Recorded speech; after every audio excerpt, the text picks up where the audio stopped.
Hello students, I am Gurvinder Kaur, faculty at Abipedia. A very warm welcome all of you, and this is the India's best YouTube channel for the SSC exams and banking exams. तो student आप इस platform पे बहुत अच्छे से preparation कर सकते हैं for SSC and your banking exams, और इवन स्टूडेंट आप बैच भी ज्वाइन कर सकते हैं जिसके लिंक्स आपको डिस्क्रिप्शन बॉक्स में मिल जाएंगे। ठीक है जी, ठीक है जी। तो स्टूडेंट आज हम यहाँ पे जर्नल स्टडीज़ के लिए स्टूडेंट ज्योग्राफी का एक सेशन देखेंगे स्टूडेंट, और जिसके अंदर स्टूडेंट जो हमारे मोस्ट एक्सपेक्टेड जो क्वेश्चंस हैं हमारे उनको हम देखेंगे, एमसीक्यू को देखेंगे। टॉपिक्स कोई इतने ज़्यादा हम पढ़ नहीं सकते क्योंकि ज्योग्राफी बहुत वास्ट है, टॉपिक पढ़ने बैठोगे तो वेटेज के हिसाब से उतना आउटपुट नहीं आता है। जो आपका ऐसे सीजीएल होता है उसके अंदर 4 to 5 क्वेश्चन रहते हैं आपके, तो उसके लिए इतनी सारी ज्योग्राफी पढ़ने की ज़रूरत नहीं है। बट अगर आप सिर्फ और सिर्फ एमसीक्यूज़ लगाएं, जो एक्सपेक्टेड एमसीक्यूज़ हैं, मतलब कि जो ऑलरेडी या तो एग्जाम में आ चुके हैं या फिर वो आ सकते हैं, अगर हम सिर्फ उन एमसीक्यूज़ को ही अगर हम डिस्कस कर ले क्लास के अंदर और उससे रिलेटेड जो भी टॉपिक है छोटे छोटे उसको हम डिस्कस करते जाएँ, तो आपकी ज्योग्राफी बहुत अच्छे से रेडी हो जाएगी। आपको कोई ज़रूरत नहीं है कोई बुक फॉलो करने की या आपको कोई भी मटीरियल फॉलो करने की। ठीक है जी, ओके। तो फोकस करते हैं स्टूडेंट हम आज के सेशन के ऊपर। सबसे पहले स्टूडेंट एसएससी सीजीएल एग्जाम जो हमारा 2024 में होने जा रहा है, उसके लिए हमने कोर्स यहाँ पे लॉन्च कर दिया है, 4999 का है, जिसके अंदर आपको video lectures, PDF, test series, current affair plus आपको मेंटरशिप यहाँ पे प्रोवाइड होगी। This is India's number 1 leading institute student, जो स्टूडेंट्स को ऑनलाइन प्लस ऑफलाइन दोनों तरीके से स्टूडेंट्स को गाइड करता है, दोनों तरीके से उनको प्रिपेयर करता है मेंटली भी, और उनकी नॉलेज पर्सपेक्टिव से भी बच्चों को प्रिपेयर किया जाता है यहाँ पे। ठीक है जी, ठीक है जी। तो आप ज्वाइन कीजिए इस बैच को, लिंक आपको डिस्क्रिप्शन बॉक्स में अवेलेबल है। नेक्स्ट स्टूडेंट हमारा ये व्हाट्सएप ग्रुप है, व्हाट्सएप ग्रुप में भी स्टूडेंट आप अपना ज्वाइनिंग कर सकते हैं यहाँ पे। ठीक है जी, और आपका कोई भी डाउट है, कुछ भी है, आप इस व्हाट्सएप ग्रुप के थ्रू इवन आप सॉल्व भी कर सकते हैं। ठीक है जी, अब हम बात करते हैं टॉपिक क्या कवर करेंगे हम। तो आज का जो हमारा टॉपिक रहेगा that is our MCQ plus उनकी डिस्कशन, यहाँ पे हम डिटेल्ड फॉर्म में उनकी डिस्कशन यहाँ पे हम क्या करेंगे। ठीक है जी, ओके। तो डायरेक्ट डाइव करते हैं हमारे फर्स्ट क्वेश्चन के ऊपर। तो पहला क्वेश्चन स्टूडेंट आपकी स्क्रीन पे है, ठीक है, करोड़पति की तरह। ठीक है, जैसे हमारे कौन बनेगा करोड़पति में क्वेश्चंस आते हैं ना स्क्रीन पे, ठीक है, और फिर एक ट्यून चलती है। अभी ट्यून तो मैं नहीं लगवा सकती यहाँ पे, बट हाँ क्वेश्चन बहुत ही ज़बरदस्त हैं आज के, बहुत ही प्यारे क्वेश्चन है स्टूडेंट। यूनिवर्स से रिलेटेड हम एक सेक्शन लेके चल रहे हैं जिसके ऊपर मैं कंटिन्यू सीरीज़ में एक क्वेश्चन की सीरीज़ लेकर आ रही हूँ, सो दैट यूनिवर्स चैप्टर के अंदर अगर कोई क्वेश्चन आ जाए तो मेरा एक भी स्टूडेंट का क्वेश्चन जो है वो गलत नहीं होना चाहिए। मैं आपको इतने एमसीक्यूज़ में प्रैक्टिस करवा दूंगी, इतने इंपॉर्टेंट एमसीक्यू हम कर लेंगे यहाँ पे प्रैक्टिस, कि आपका यूनिवर्स चैप्टर जो है वहाँ से कुछ भी पूछ ले वो आपका क्वेश्चन का आंसर आपको आता ही होगा। ठीक है जी, तो पहला क्वेश्चन यहाँ पे आपकी स्क्रीन पे है स्टूडेंट, क्वेश्चन पढ़िए।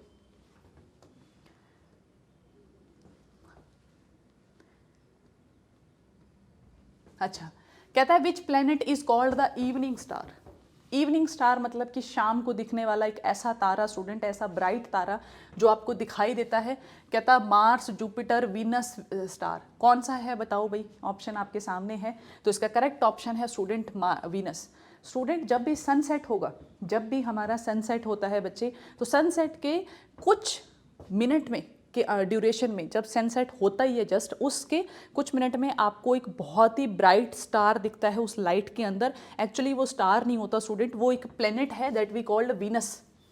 वीनस प्लैनेट को स्टूडेंट आप विजिबली उसको आप देख सकते हो, नेक्ड आई से आपको विजिबल होता है, बट कुछ मिनट के लिए। ठीक है, आफ्टर द सनसेट, जो सनसेट के बाद की जो लाइट होती है ना स्टूडेंट, उसमें आपको वो विजिबल रहता है।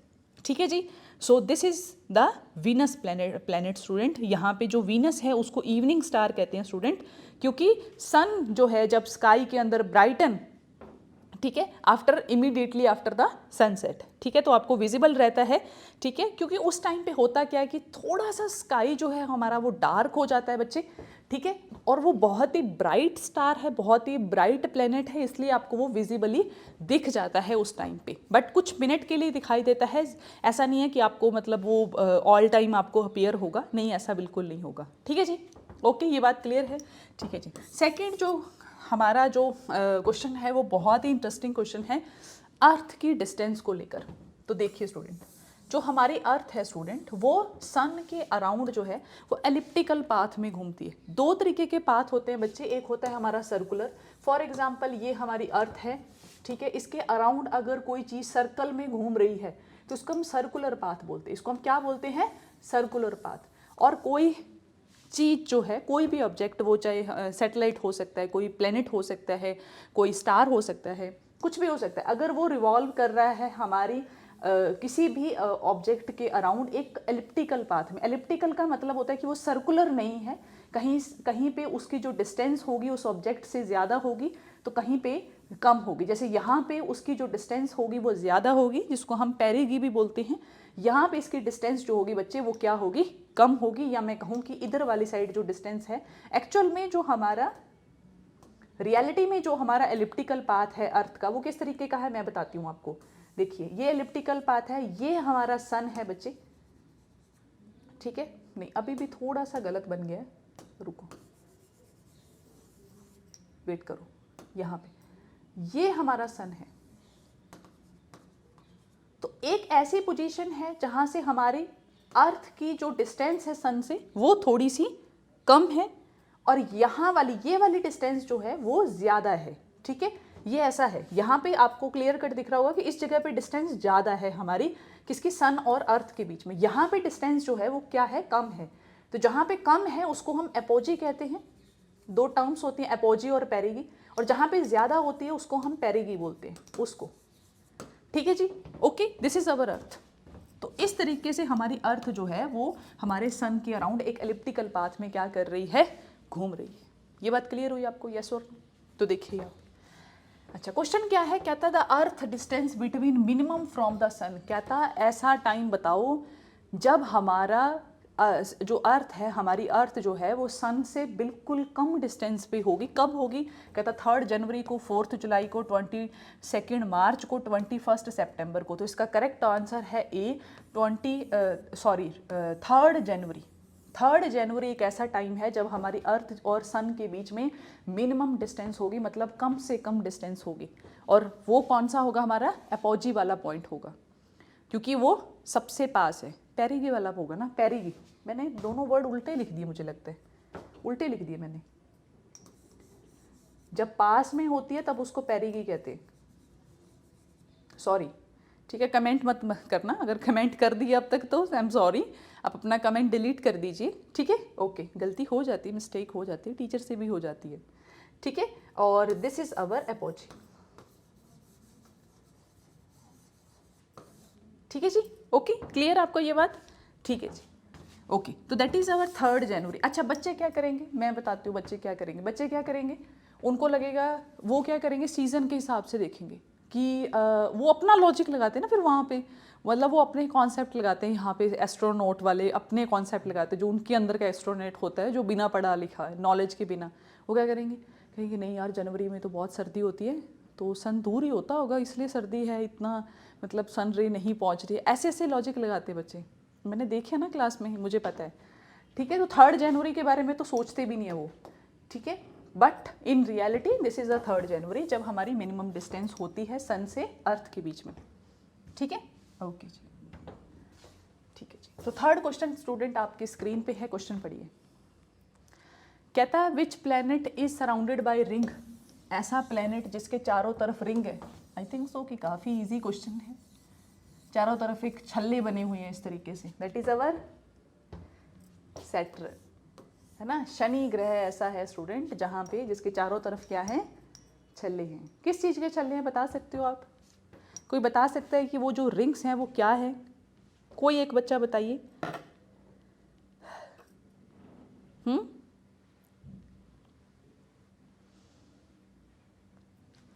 ठीक है, बिकॉज वो जो रिंग्स हैं स्टूडेंट, वो एस्ट्रॉयड बहुत सारे, एक्चुअली में उसके चारों तरफ का जो एरिया वो क्लियर नहीं है, ठीक है। बहुत सारी जो ना उसके चारों तरफ उसके खुद के बहुत सारे मून्स हैं, एक तो सन के, सॉरी सैटर्न के, ठीक है। सैटर्न के बहुत सारे मून जो है वो रिवॉल्व करते हैं उसके चारों तरफ। दूसरा, बहुत सारे एस्टेरॉयड्स उसके चारों तरफ घूम रहे हैं, ठीक है जी। और सॉलिड वो है नहीं, इसलिए हमें वो रिंग फॉर्म में दिखाई देता है, ठीक है जी। ओके, तो फोर्थ क्वेश्चन यहाँ पे पढ़ते हैं, कहता है lunar eclipse occurs in what. Lunar eclipse की वो बात करता है, कहता है lunar eclipse occurs where what. Lunar eclipse कब होता है हमारा, इसका आपको आंसर देना है। हाँ जी बताओ, कब होता है भाई लूनर एक्लिप्स। ठीक है, तो पहला ऑप्शन कहता है जब मून जो है वो लाई करता है अर्थ और सन में। कहता है जब अर्थ और हमारे सन के बीच में जब मून आ जाता है तब कहता लूनर एक्लिप्स होता है। फिर कहता है अर्थ लाई जो है वो बिटवीन सन एंड मून। फिर कहता है when sun lie between earth and moon. फिर कहता है नन ऑफ दीज। तो इसका जो करेक्ट ऑप्शन है that is our B, see here student. जब हमारी अर्थ जो है वो बिल्कुल सेंटर में आ जाते हैं, किसके, मून के और हमारे सन के, तब उस टाइम पे क्या लगता है लूनर इक्लिप्स, जिसको हम चंद्र ग्रहण कहते हैं। ठीक है जी, जब अर्थ जो है वो बिल्कुल सेंटर में आ जाएगी, किसके, मून और सन के बीच में आ जाएगी। ठीक है, सन अर्थ चारों तरफ चक्कर लगा रही है इस तरीके से सन के। ठीक है, ये मून है, अगर तीनों इस तरीके से एक लाइन में आ जाए तब हमें लूनर एक्लिप्स देखने को मिलेगा। क्लियर है जी, ओके। अब हम बात करते हैं स्टूडेंट फिफ्थ क्वेश्चन। कहता है by how much degree the earth is inclined on its own axis. कहता है कितनी डिग्री पे अर्थ जो है इंक्लाइंड है ऑन इट्स एक्सिस। सी है स्टूडेंट, अर्थ जो है ना बच्चे, दो वर्ड को आप समझिए यहाँ। एक तो वर्ड आता है रोटेशन, एक वर्ड होता है बच्चे रिवोल्यूशन। रिवोल्यूशन वर्ड का मतलब है स्टूडेंट वो रिवॉल्व कर रही है किसके चारों तरफ, सन के अराउंड वो रिवॉल्व कर रही है। This is we called revolution. Rotation word का मतलब है स्टूडेंट की जो हमारी अर्थ है वो अपनी एक्सिस के ऊपर भी घूम रही है। मतलब कि ये हमारा गोला है, ये उसकी एक्सिस है स्टूडेंट, इस तरीके से वो इस तरीके से भी क्या कर रही है, घूम रही है, अपनी एक्सिस के ऊपर भी घूम रही है। बट जो हमारी अर्थ की एक्सिस है होनी तो ऐसे चाहिए। जैसे मान लो आप कोई एक गोल बॉल लो, जब आप बॉल को घुमाते हो तो जब आप उसको ऊपर से देखोगे बच्चे तो बॉल का आपको एक सेंटर पॉइंट दिखेगा इस तरीके से, मतलब ऐसे ऐसे घूमता हुआ दिखाई देगा वो आपको इस तरीके से। तो आपको ऐसा लगेगा कि जो उसका एक्सिस है वो इस तरीके का है, बिल्कुल सीधा एक्सिस है।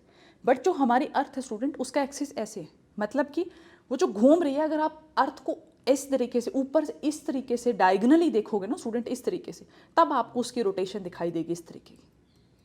ठीक है, अगर आप यहाँ पे खड़े हो तब आपको उसकी रोटेशन नहीं दिखाई देगी, क्योंकि अर्थ जो है वो इंक्लाइंड है स्टूडेंट। ठीक है, वो 0 डिग्री पे नहीं है इस तरीके से, 90 डिग्री बिल्कुल एकदम पैरेलल नहीं है स्टूडेंट, वो थोड़ी सी इस तरीके से टिल्टेड है स्टूडेंट। जैसे कि मैं बॉल, जैसे अभी मेरे पास यहाँ पे बॉल है नहीं, जैसे ये बॉल है, ये इसका सेंटर है, यहाँ पे बॉल जो है वो इस तरीके से अब ऐसे घूम रही है। बॉल को घूमना ऐसे चाहिए, लेकिन बॉल जो है वो इस तरीके से घूम रही है, इस तरीके से। समझ रहे हो आप इस चीज़ को? Do you get my point? ठीक है, एक तो बॉल को हम ऐसे घुमा रहे, सीधा घुमा रहे, ठीक है, ये उसकी एक्सिस है। एक जो एक्सिस टेढ़ी होगी तो अब बॉल ऐसे घुमा रहे हैं हम, तो हमारी अर्थ ऐसी है, ऐसे घूम रही है वो, मतलब कि ये सन है, इस तरीके से घूमती जा रही है। समझ रहे हो ये बात को? ठीक है, तो कहता है कितने एक्सिस पे टिल्टेड है, तो ये हमारा 90 डिग्री है, तो यहाँ पे जो इसके बीच में जो एंगल है दैट इज अवर 23.5। तो इसका जो आंसर है student that is our first option 23.5, मतलब कि 90 से 23.5 का एक एंगल बनता है स्टूडेंट जिस पे वो घूम रही है। मतलब कि हमारी जो एक्सिस है रियलिटी वाली अर्थ की वो ये है, इस तरीके की। ये बात क्लियर हुई? ये बात क्लियर हुई? तो हमारी अर्थ की जो एक्सिस है स्टूडेंट वो ऐसी है, इस तरीके। हमारा इक्वेटर हम बनाते उसको, अगर हम वैसे, अगर मुझे मैपिंग समझानी हो तो मैं इक्वेटर ऐसे बनाऊंगी 0 डिग्री का, ट्रॉपिक ऑफ कैंसर ऐसे बनाऊंगी, ट्रॉपिक ऑफ कैप्रिकॉर्न ऐसे, बट रियलिटी में कैसा है इक्वेटर हमारा इस तरीके का। ट्रॉपिक ऑफ कैंसर यहाँ है, इस जगह, this is our Tropic of Cancer. और यही वजह है बच्चे कि अगर कभी आपको क्वेश्चन आ जाए कि ज़्यादा गर्मी कहाँ पड़ती है, इक्वेटर पे या फिर ट्रॉपिक ऑफ कैंसर पे, तो आंसर जो करेक्ट होगा student that is our Tropic of Cancer या फिर Tropic of Capricorn. Why? Because हमारी जो अर्थ है वो टिल्टेड है थोड़ी सी, तो ट्रॉपिक ऑफ कैंसर पे ज़्यादा वर्टिकल रेज पड़ती है, मतलब हाई इंटेंसिटी की यहाँ पे गर्मी पड़ती है कंपेयर टू इक्वेटर। हालांकि फैक्टर्स और भी बहुत सारे, जैसे इक्वेटर जो है, इक्वेटर पे क्या है, बहुत ज़्यादा क्लाउड की फॉर्मेशन रहती है, वहाँ पे क्लाउड बने रहते हैं, इसलिए बहुत ज़्यादा वहाँ पे एल्बिडो इफेक्ट है, मतलब कि सन की रेज इतनी ज़्यादा इक्वेटर पे नहीं आ पाती। रेनफॉल भी ज़्यादा होती है, इसलिए यहाँ पे टेम्परेचर इतना ज़्यादा नहीं होता है इक्वेटर पे जितना ज़्यादा हमारा ट्रॉपिक ऑफ कैंसर या ट्रॉपिक ऑफ कैप्रिकॉर्न पे होगा। और आपको भी पता है हमारी कंट्री जो है वो ट्रॉपिक ऑफ कैंसर पे लाई करती है, बिल्कुल ऑलमोस्ट मिड में से हमारी कंट्री कट होती है ट्रॉपिक ऑफ कैंसर। ठीक है, ओके, ये बात क्लियर हुई आपको, यस और नो? थोड़ा सा मैंने आपको कॉन्सेप्चुअल क्लैरिटी देने की यहाँ पे ट्राई किया, सो दैट आप बहुत ज़्यादा जब आपको मान लो ऐसे क्वेश्चन आ जाएं तो आपको थोड़े से कॉन्सेप्ट क्लियर हों कि अगर एग्जामिनर क्वेश्चन घुमा भी दे तो भी आप उस क्वेश्चन को कर ले जाओ। ये बात क्लियर आपको, यस और नो? ठीक है जी, ओके। अच्छा, तो अगले क्वेश्चन पे आते हैं। कहता था planet Pluto has been abandoned from the group of conventional planet and kept in the group of dwarf planet by the summit held in wart. कहता वो समिट कहाँ पे हुई थी जब हमने प्लूटो को अबेंडेंट कर दिया था? आपको भी पता है पहले हमारे 9 प्लैनेट थे, ठीक है, फिर हमने प्लूटो जो प्लैनेट था, जो हमारा 9th प्लैनेट था, उसको हमने क्या कर दिया, अबेंडेंट कर दिया। क्यों? क्योंकि वो जो प्लैनेट सिस्टम का पार्ट होने का जो कंडीशन है ना, वो प्लूटो जो प्लैनेट है वो उसको फुलफिल नहीं करता है। ठीक है, तो ये बोल रहा है कि ये समिट कहाँ पे हुई थी, ये इसने क्वेश्चन पुट किया, हालांकि सिंपल सा क्वेश्चन है। तो then answer is our Prague, D, Prague के अंदर स्टूडेंट ये कन्वेंशन हुई थी, स्टूडेंट समिट हेल्ड हुई थी प्राग के अंदर। कब हुई थी बच्चे, बता सकते हो? कोई मुझे बता सकता है कब हुई थी? तो दैट इज इन अगस्त 2006, इन अगस्त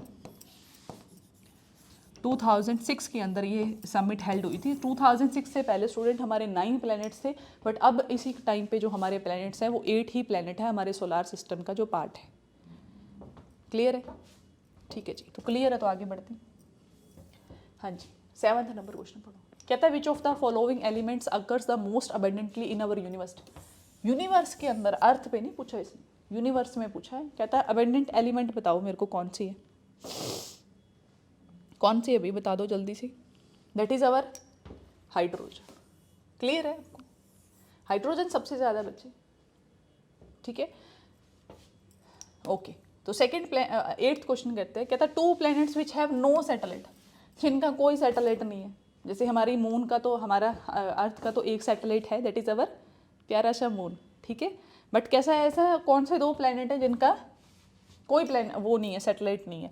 तो सीधा आंसर है अपने पास, that is our Mercury and Venus. Mercury and Venus का बच्चे कोई प्लैनेट वो नहीं है, सैटेलाइट नहीं है, दोनों बेचारे बिना सैटेलाइट के, ठीक है, इनकी कोई गर्लफ्रेंड नहीं है। ठीक है जी, ओके। तो यहाँ पे मरकरी और वीनस जो हैं वो अकेले हैं। ओके, क्लियर है ये बात? मरकरी और वीनस का यहाँ पे कोई भी सैटेलाइट नहीं है। ओके जी, ठीक है जी।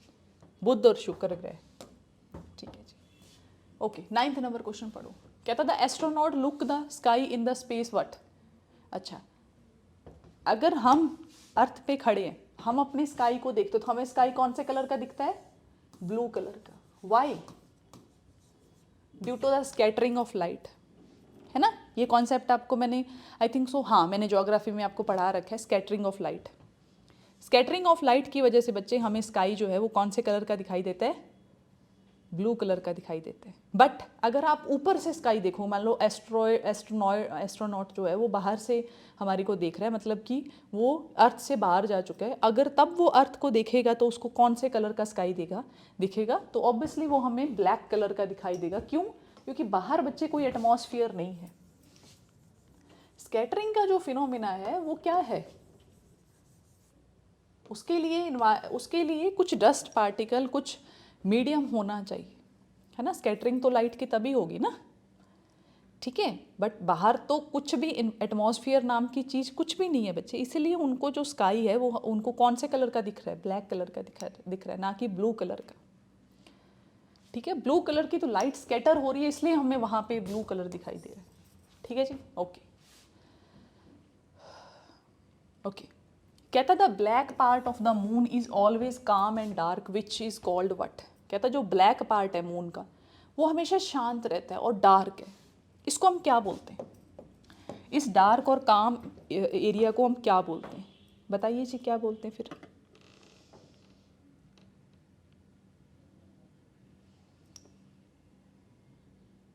बताओ।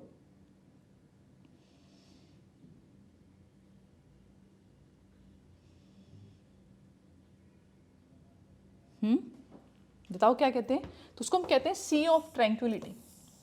हालांकि वहाँ पे कोई सी नहीं है, वहाँ पे एक बसाल्टिक रॉक्स हैं मिलती हैं जो, ठीक है, हमें बसाल्टिक रॉक्स है वहाँ पे, ठीक है। यहाँ पे सी ऑफ ट्रैंक्विलिटी कहते हैं उसको। क्या कहते हैं?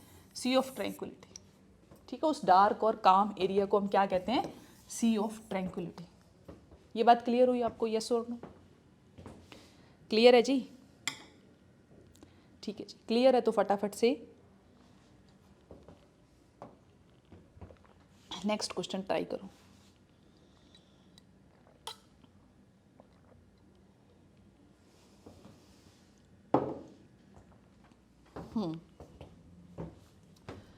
कहता what is the most accurate description of the shape of the earth? कहता सबसे मोस्ट एक्यूरेट डिस्क्रिप्शन क्या होगी शेप ऑफ द अर्थ? क्या होगी बताओ? 11th का आंसर करो।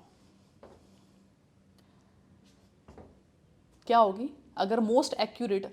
ए circle, a sphere, a geoid, an oblate sphere. Most appropriate बतानी है, एक्यूरेट क्या है इसमें से?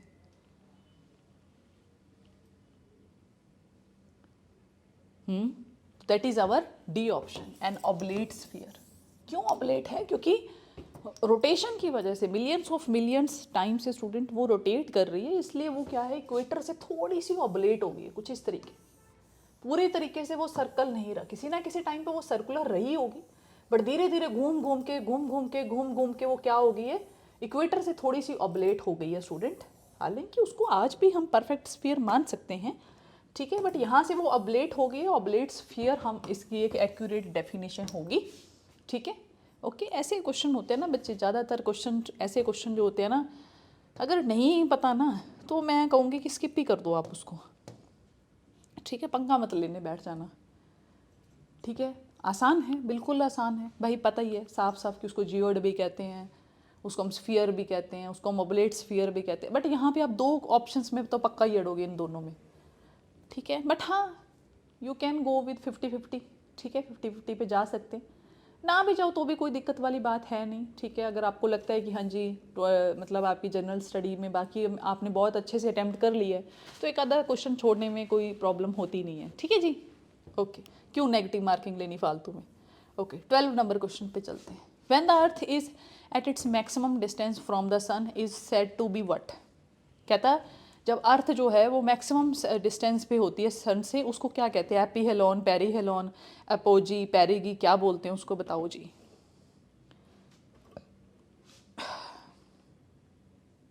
ठीक है, तो then we called it as the aphelion, ठीक है। मैक्सिमम, इसको मैंने ऐसे याद किया, ए से अवे मतलब कि बहुत दूर, पी से पास, ऐसे याद किया हुआ मैंने इसको, बट आज तो मैं भी कंफ्यूज हो गई थी, है ना। कोई बात नहीं, थोड़ा सा ऐसे ऐसे आज थोड़ा सा मैं एग्जॉस्ट सी हो रखी हूँ, बिकॉज सुबह से काफ़ी हेक्टिक शेड्यूल था मेरा, ठीक है, बट कोई बात नहीं, कभी कभी हो जाता है, ठीक है। तो दैट इज एपीहेलियन, एपीहेलियन, ठीक है। जब वो मैक्सिमम डिस्टेंस पे होगा तब हम then we called aphelion, and then जब वो minimum distance then we called perihelion, ठीक है। ओके, 30 नंबर क्वेश्चन पढ़ो। कहता what is the primary cause of the day and night? Day and night कैसे बनते हैं बच्चे बताओ? दिन और रात कैसे बनते हैं?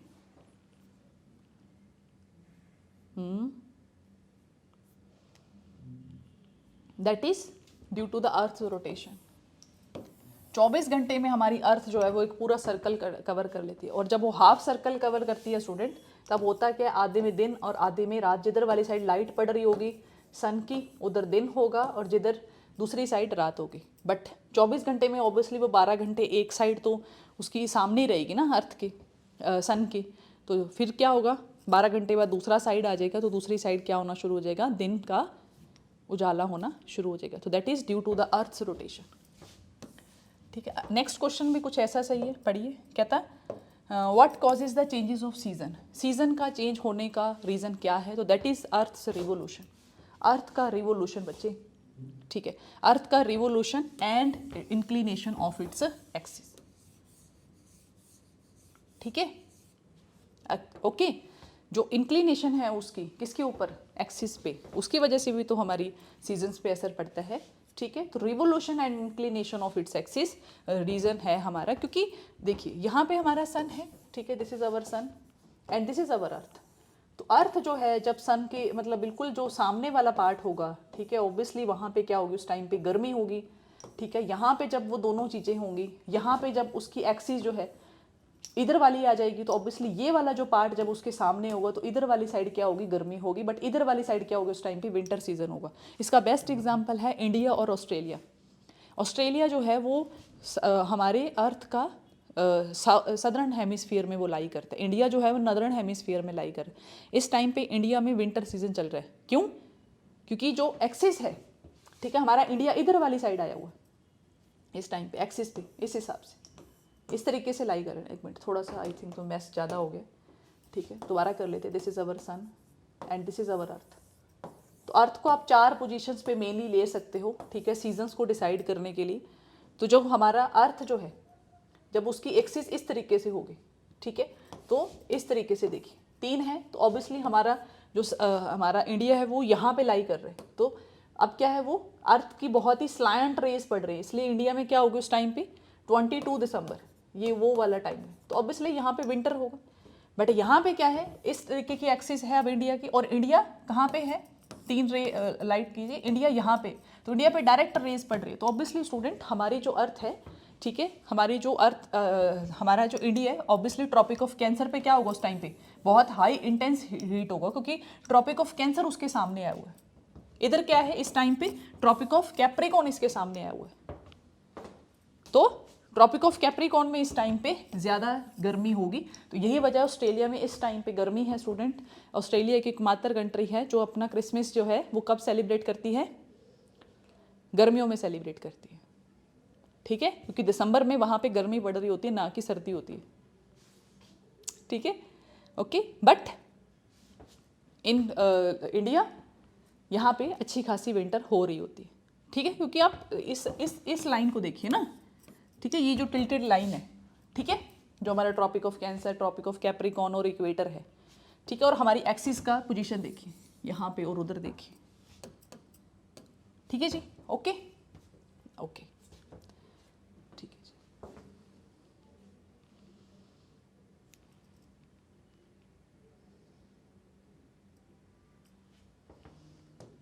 तो आगे बात करते हैं हमारे 15 नंबर क्वेश्चन पे, ओके।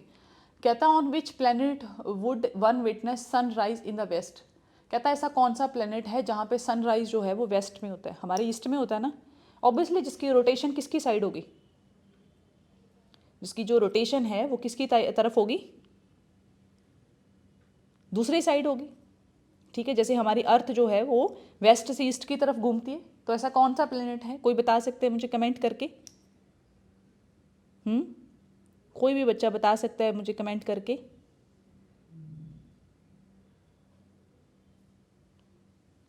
ओके।